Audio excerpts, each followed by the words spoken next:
ஸ்ரீமன் நாராயணீயம் 45ஆம் தசகம் பால விளையாட்டுக்கள்.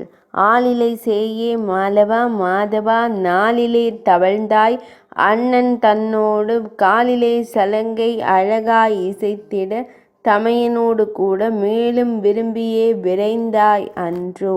இந்திர நீலமாய் குழல் முகம் மறைக்கும் சுந்தர புன்னகை முத்துப்பல் விளக்கும் கந்தமலர் பாதத்தில் பொன்கை பொலியும் சிந்தும் அழகோடு வளை கை கழலும் நினை காணவே கோபர்கள் தொடர புன்னகை காட்டி வேகம் கூட்டினாய் திரும்பியே நோக்கினாய் கண்ணா உன் அழகினை பருகினார் மயங்கினார் பேரின்பம் கொண்டாரே.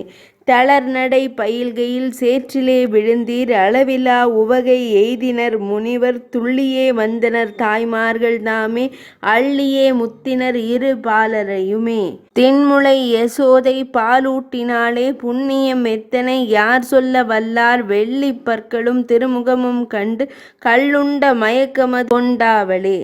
உலகம் ஓம்பும் உத்தமன் நீயே கலகம் செய்தாய் சிறுவர் தம்மோடு கன்றுகள் தம்மை விரட்டி நீ ஓட குன்றனை ஓடியே பிடித்தனர் அன்றோ.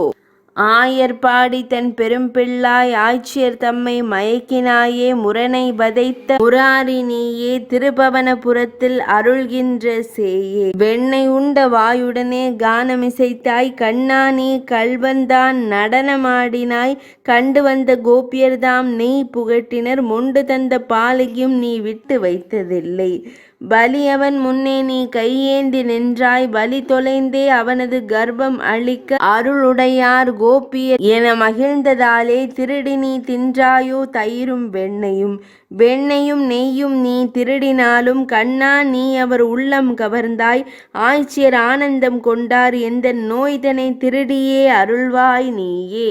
45ஆம் தசகம் இனிதே நிறைவடைந்தது.